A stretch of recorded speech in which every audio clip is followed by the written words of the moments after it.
mas-uuliyiinta hay-adda caalamiga ah ee marka magaceeda la soo gaabiyo loo yaqaano TED ayaa qalab iyo dhismo caafimaad ku wareejisay jaamacadda Burco waxaana qalabkaasi hay-addu keentay iyo dhismahaba ka gudoomay wasiiru dowlaha wasaaradda caafimaadka Soomaaliland mudane Maxamuud Aadan Jaamac Galaal oo ku sii wareejiyay mas-uuliyiinta sarsare ee jaamacadda Burco Dr. Xasan Ismaaciil oo ah dhinka caafimaadka jaamacadda Burco ayaa isagu sharaxaya waxa uu ka kooban yahay qalabkani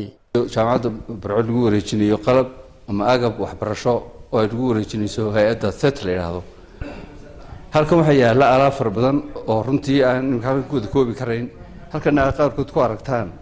sawiradoodii bogsiyada waaweyn bay ku jiraan waxay alaabtan gaadhaysay 400 kilogram waxa weeye alaab qiimo badan leh oo waxbarashada xagga caafimaadka qayb weyn ka ciyaar doonta madaxa u sareeya hay'adda TED ee Soomaaliland Master Wariye Garaaja oo qalabkaasi wareejinaya iyo gudoomiyaha jaamacadda Burco Professor Saleebaan Dirir ayaa yana halkaasi ka hadlay. I want to take this opportunity to thank the minister first of all for getting an opportunity out of his busy schedule and join us this evening for handing over of these mannequins which has been bought by Gezi Overseas Aid Commission in UK through the development of a joint proposal of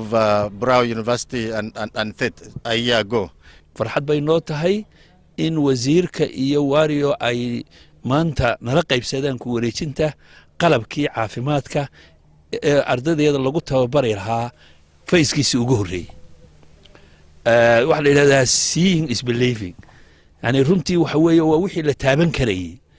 ugu dambeyntiina wasiiru dowlaha wasaaradda caafimaadka Soomaaliland mudane Maxamuud Aadan Jaamac Galaal ayaa ku gudoomay soo dhaweeyay dhismaha iyo qalabka caafimaad ee hay'adda TED ugu deeqday ardayda caafimaadka jaamacadda Burco waxa kaloo mahad mudan Wario iyo hay'adda TED gudoomiyaha jaamacadda Saleebaan Dirir Dr. Xasan iyo mas'uuliyiinta ka soo shaqeysay arrintan oo dhan waxa marka gacanta lagu qabto iyuunba si wanaagsan loo baran karaa Soomaalidu waa tiraahdaa fuulmo fardo waa fara ku hayn waxa aad faraha ku hayso iyuunbaad si wanaagsan u dhigan kartaayo